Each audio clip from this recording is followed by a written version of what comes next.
Hello and welcome back to 18 WJTS. I'm Kaitlyn Neukam, and it is once again time to talk, of course, with our government leaders. It is Monday with the mayor here with Jasper Mayor Dean Vonderheide. Thank you for having us. We're indoors today. It's a little rainier of weather, but we're excited to talk to you about these various projects and upcoming things you guys have had going on. But first off, I want to say happy holidays to you Yes, because we're in the holiday season, so I would imagine Jasper's staying just as busy. Oh, we are. Merry Christmas and Happy New Year to all that are out there. There's so many things going on between our chamber, the Heart of Jasper, the downtown merchants, and all the shopping areas we have and organizations. Just couldn't be happier with the activity level that we have throughout Jasper. Many people make that comment. There's so much going on now. Right, and I was exclaiming earlier that it felt like Halloween was not too far away, and the Christmas decorations were already up on the bridges and That's whatnot. right. So the festive season, although it may be more than just a month or two for you guys, it's exciting to see that the holiday spirit is present and alive. And from what I heard, the Black Friday, Pink Friday shopping event for the downtown here on the square went fantastic as well. So it's exciting to see those things happening. It has, and when you compliment the fact that Santa is right there in the corner of the city office, it's kind of nice to have Santa visited so frequently by so many residents. And I'd say you have some good competition. You either go to the mayor's office or you go to Santa's house. I think a lot of people might probably go to Santa's house this time of year, unfortunately. If they want to get what they want, right? Yeah. But that good enough point in that, as well as there's still a lot of holiday events going on throughout the week and through the weekend, especially for like family events here in the downtown area, and that also includes the walkable stance from the downtown square area all the way down to the river center as well, and that includes the river walk. So it's all interchangeable, right? It is. It's a very walkable now, and we're continuing to make strides toward that. The Main Street project. Right. One of the things the Main Street project, with beyond the number one thing, was infrastructure and getting the infrastructure up to date. But it was also making it a walkable area, and we just finished up the 4th to 5th Street section. We're working on the now 3rd to 4th, putting in new stormwater and sidewalks, and trying not to disrupt the road so much, roadway right now, so that people can travel and access the different shops along the way. So, take advantage of it. Really encourage people to shop downtown and really give them the opportunity to show off what they've got going on. Right, and you guys have been making headway, although, just with all the construction going on, sometimes you have setbacks and sometimes you get a little further, but you guys have been making a lot of improvements already on the south side of the square, so that eventually this project moves to the north side, right? Right, after the first of the year, we'll still finish up on the south end, but then we'll move to the north, and we'll get between 7th Street and 9th Street. And that will be the culmination of the project. Right. So all the infrastructure will be replaced, or new infrastructure, especially for stormwater, sizing it for the rains that we've had.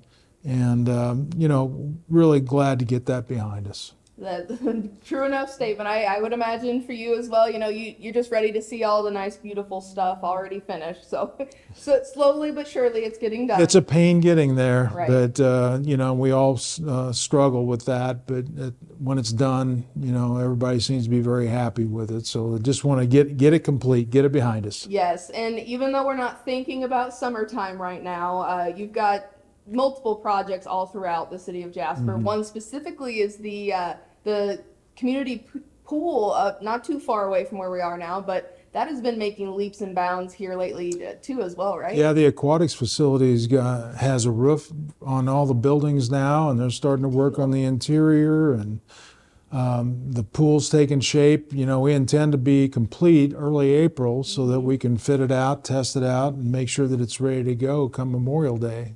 So there's a lot of construction that needs to be completed as the weather permits. It feels like just yesterday I drove past and they were tearing those buildings down and it looked a little flat, and then now you look over there and the concrete's up, it's really taking shape, and yeah, there's still a little bit of dirt around and they're figuring that stuff out, but it is amazing to see how quickly that turnaround is, so that we don't have to go without a pool for another season. Yeah, we don't want to do that. We don't want to do that. We want to have our pool ready. It's going to be a great facility. It's going to draw people into the area from surrounding communities. So let's get it done. Yes, and not too far away from the pool, the Regional Wellness Center. Again, you guys are still in that campaign, capital campaigning area with that, right? We are. We've raised over $13 million now toward the capital campaign. We received a $5 million Ready 2.0 grant. And the other capital that's required in order to build the facility, we'll know how much we'll need as we go through the design and engineering process. But really looking with one of our goals not to have any impact negatively on the property taxes. We'd like to be able to fund this with what's existing out there as far as funds and then move forward. We don't want to do it halfway. We want to do it the right way. We call it the Jasper way. And let's just get it done well, and so we can be proud of it and then start the activity level. Right. If everything goes well with funding, we should be bonding by the end of the year. Wow. And starting construction. And if we start in 2025, we should be complete in 2027. Wow, that is awesome. That is again great progress to hear. And although it's different right now with the planning stages and the funding, a lot of people don't think it's real until they see the construction, the big machinery and whatnot taking place. But it is exciting to hear that it is steadfast ahead with all of these big projects. And you also again had that walking trail that you guys are still kind of finishing up on the north side of town as well, right? Right. The north side trail, part of the project connecting St. Charles all the way over to the Riverwalk. Mm-hmm. It'll continue on from St. Charles Street down Northwood. We'll cross Newton Street there at 30th, and then continue down 30th Street to Brosmer, and on back into the neighborhood, and then back on our property, on the golf property to where the driving range is. That connection gives us a north connection, east to west, that will really amplify the amount of volume walkers that are out there for physical activity. And just being able to access, when you think about it, accessing Ruler Foods and the different businesses along Northwood, I think it's going to be great. And it'll be something that people will utilize quite a bit.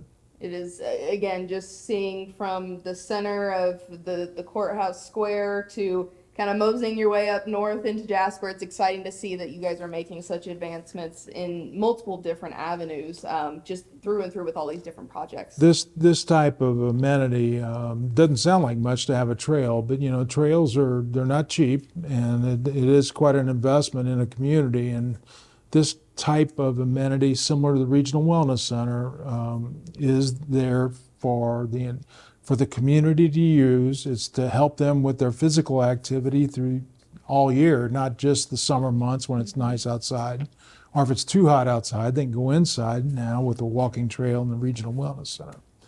But we look at these facilities as being able to attract talent to the area, new families locate to communities that have these types of amenities, and for us to continue to grow and to grow at a reasonable pace. We don't want to outgrow our capability with infrastructure, but to grow at a reasonable pace, we have to be able to attract those families that in the past would have located in a larger city like Indianapolis. And, right. and you see this in the Indianapolis suburbs where they've invested in these type of facilities and to attract the talent there. Princeton's doing the same thing, Vincennes is doing it, Boonville's doing it. These facilities are critical.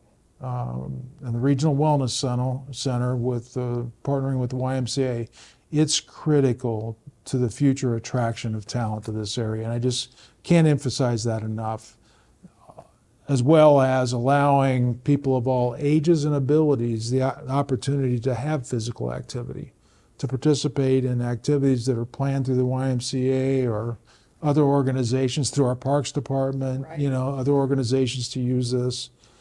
It's an economic development facility as well, because you look at Ferdinand YMCA, they use that for the Chris Kendall Mart and They how use it a lot. It's not packed it more than is. just the Y and exercise. Tournaments, it's gonna drive a lot of economic development to the area and help us sustain the existing businesses, these people that have made investments to have a business in Jasper. And I think it's really critical that we continue to support them with these type of investments. Right, and you really honed in on talent attraction and bringing those young families in.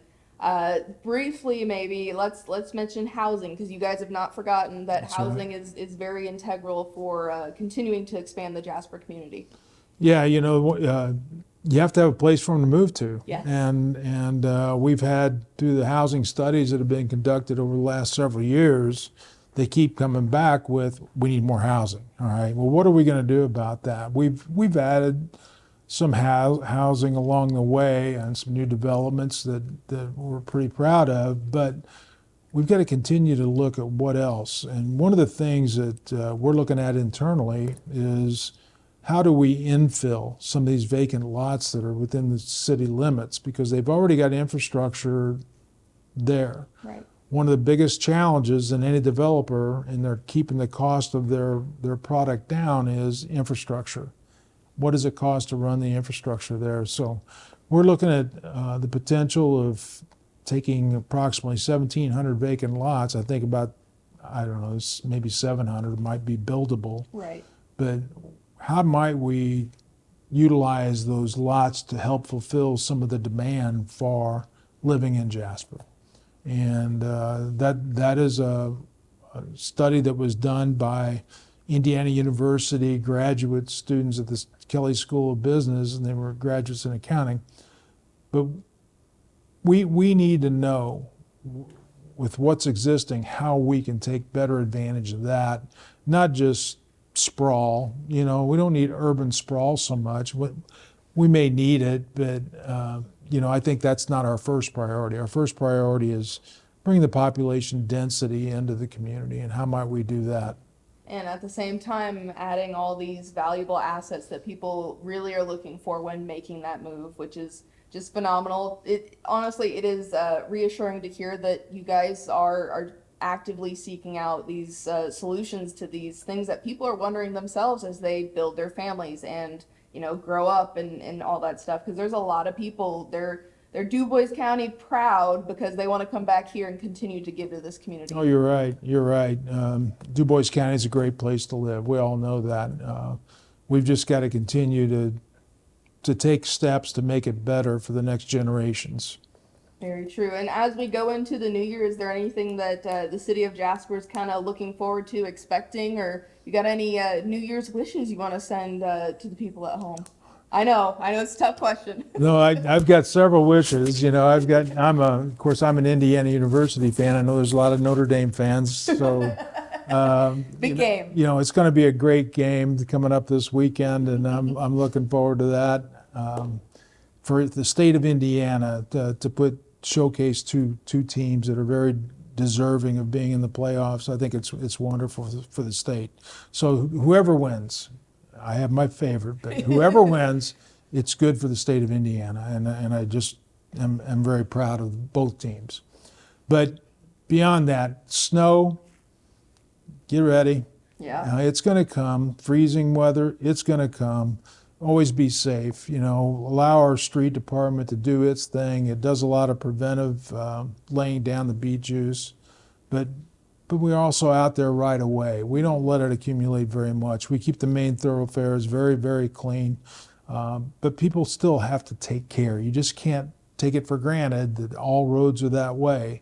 You'll get on some of these back roads, and you might slide a little bit in the ice and snow, and I just want people to be safe during the holidays. Very good. I couldn't commend that sentiment more. And cream and crimson's one way, but hopefully either way they're both winners for Indiana this coming weekend.